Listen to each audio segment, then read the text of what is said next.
Bienvenue dans une nouvelle vidéo. Bref, c'est pas mal. On est pas mal aujourd'hui.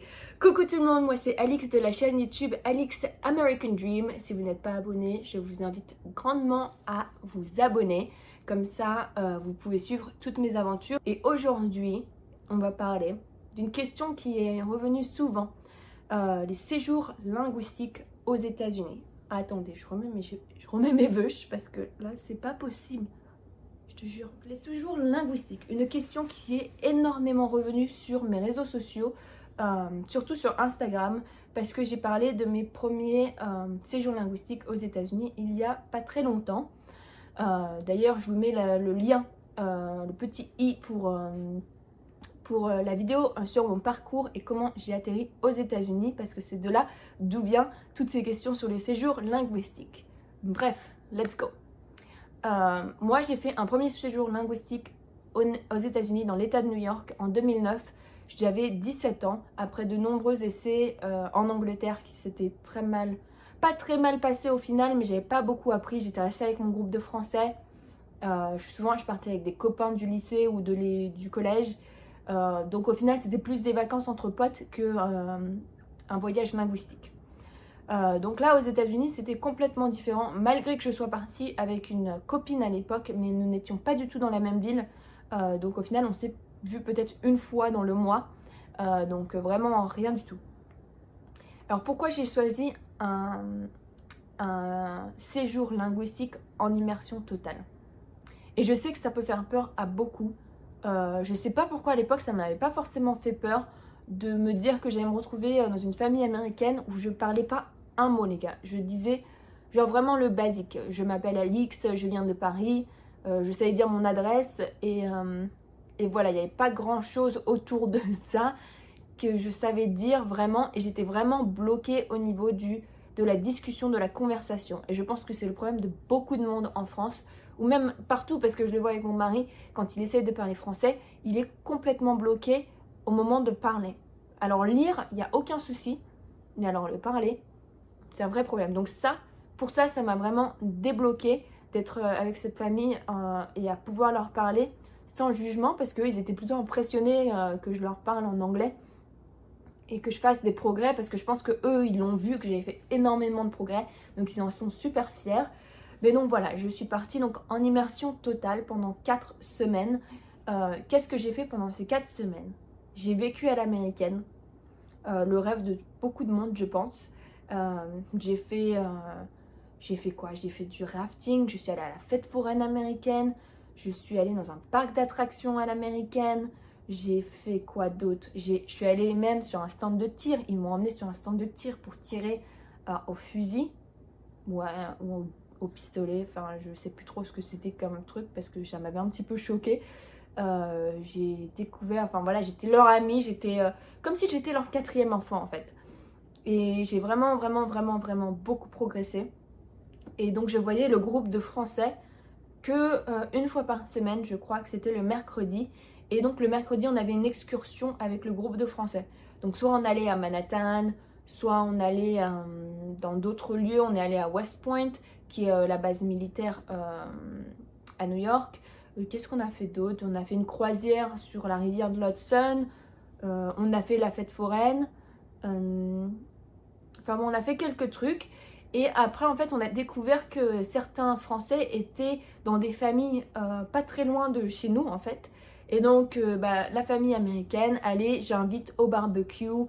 Donc, ça faisait des gros rassemblements. Mais voilà, on était toujours avec eux et moi, toujours à parler anglais. Et ça m'a énormément apporté parce que, voilà, j'ai énormément appris. Et il faut savoir que ma prof d'anglais à l'époque, elle avait dit à mes parents, votre fille ne parlera jamais anglais, elle n'a pas les bases ou quoi que ce soit. Et sur le coup, moi je suis quelqu'un, tu me dis que je peux pas le faire, ah ça m'énerve au plus haut point, et donc ça me pousse à me dépasser. Et donc après ce mois, je suis rentrée et ça a été assez difficile de rentrer parce que je m'étais vraiment attachée à eux et j'avais fait énormément de progrès en fait. Et pour tous ceux qui te disent... et je ferai, je pense, une vidéo sur mes 3 ou 4 conseils pour apprendre l'anglais parce que vraiment je leur dois beaucoup et ils s'en rendent pas forcément compte, mais ils m'ont donné voilà, quelques clés pour comprendre. Et après moi j'ai fait voilà, j'ai pris mes propres décisions de comment j'allais continuer, maintenir à cet anglais. Et donc voilà, donc ça c'était un mois avec eux. Si vous avez l'opportunité de partir en immersion, je sais que ça fait peur parce que vous allez vous dire mais je vais me retrouver avec une famille, on ne sait jamais si la famille va être bien ou pas.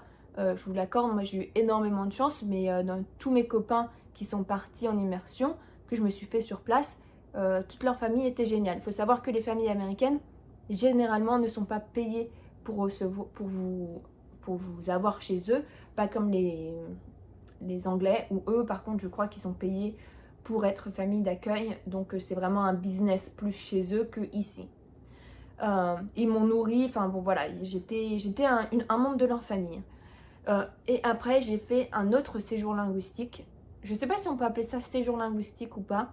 Je suis venue dans une école pendant un mois, l'été 2010, où là c'est moi qui ai fait les démarches, enfin c'est moi qui ai trouvé l'école en fait, et après j'ai convaincu mes parents de m'envoyer, mais j'ai trouvé une école en fait où tu pouvais faire des cours le matin ou l'après-midi, donc ça tu ne pouvais pas choisir.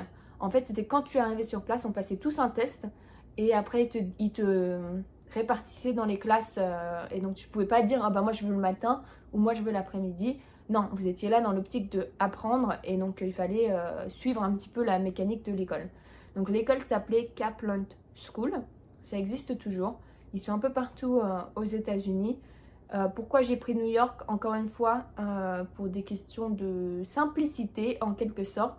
Tout simplement parce que New York, enfin tout du moins Manhattan, vous pouvez vous déplacer en métro. Vous n'avez pas besoin de voiture.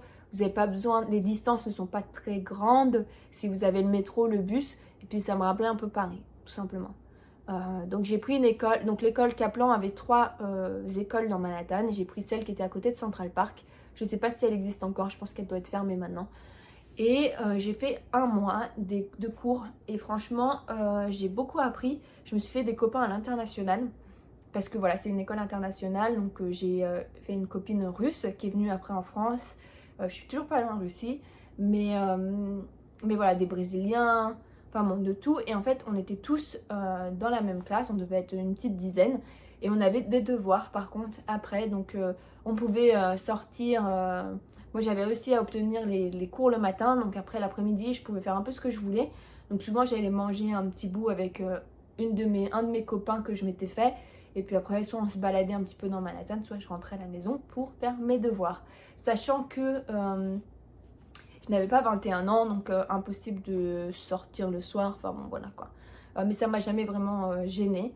Parce que moi j'étais dans l'optique d'apprendre et pas de faire la fête, même si j'aurais pu apprécier quelques soirées dehors, mais voilà, c'était pas l'optique. Pour les séjours linguistiques, je vous conseille déjà, il faut partir dans la mentalité de je veux apprendre et pas ouais je vais faire du tourisme dans une ville et puis je vais faire un petit peu d'anglais à côté. Non, il faut partir dans l'optique d'apprendre parce que c'est le principal en fait, c'est la façon dont vous vous projetez. Et je peux vous dire que moi aussi j'ai des copains qui sont partis en immersion ou dans des écoles et qui n'ont pas fait beaucoup de progrès parce que ça les intéressait pas forcément. Donc il faut partir dans l'optique d'apprendre. 2, je vous conseille à fond l'immersion si vous le pouvez parce qu'il n'y a pas d'autre moyen que de vous forcer à parler, à apprendre, que si vous êtes en fait devant le fait accompli et que vous êtes devant une personne qui vous parle et vous êtes obligé de répondre. Donc voilà, ça c'est le deuxième gros plus de l'immersion.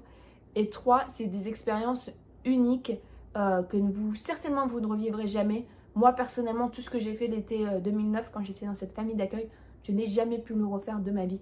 Donc c'était une expérience inoubliable. Et donc c'est ça dans les séjours linguistiques que j'aimerais bien promouvoir plus que les séjours linguistiques que tu es forcé d'y aller parce que tu n'as pas envie d'y aller. C'est 15 jours en Angleterre. T'as pas envie d'y aller, je suis sûre que vous pouvez trouver dans d'autres pays parce que moi j'avais regardé que les États-Unis, mais vous pouvez regarder dans toutes les langues, dans tous les pays. Et voilà, c'est mon plus gros. Voilà, si tu veux faire des progrès, va en immersion. Si je devais retenir quelque chose de mes années de voyage linguistique, c'est ça. Après, il y a d'autres choses que j'ai fait autour pour continuer à m'améliorer, continuer à progresser. Mais voilà, je ne vous mens pas quand je vous dis que mon anglais m'a sauvé mon bac. Et ça, c'est grâce au séjour linguistique. Les 2 séjours linguistiques que j'ai fait aux États-Unis, ça m'a sauvé mon bac. Donc si toi, tu te poses la question de que faire pour améliorer mon anglais, si tu ne peux pas te permettre de voyager, je sais que c'est un privilège que j'ai eu. Je vous donnerai quelques conseils dans une prochaine vidéo pour apprendre l'anglais différemment. Mais voilà, je vous conseille, si vous pouvez le faire, si vous arrivez à convaincre vos parents, si vous avez les moyens de vous lancer dans l'aventure de l'immersion aux États-Unis. 1 mois, c'est déjà grandement, vous n'avez pas besoin de faire 2-3 mois. Après, si vous avez les moyens et que vous avez le temps, pourquoi pas. Moi, c'était suffisant pour mettre les bases et apprendre de ouf, de fou. Voilà, c'était mon expérience sur les séjours linguistiques. J'espère que ça vous a plu et nous on se retrouve très vite dans une nouvelle vidéo. N'hésitez pas à vous abonner à notre Instagram Alex American Dream et à notre chaîne YouTube ici. Je sais pas où c'est parce que à chaque fois je me trompe, mais abonnez-vous et je vous retrouve très vite dans une nouvelle vidéo.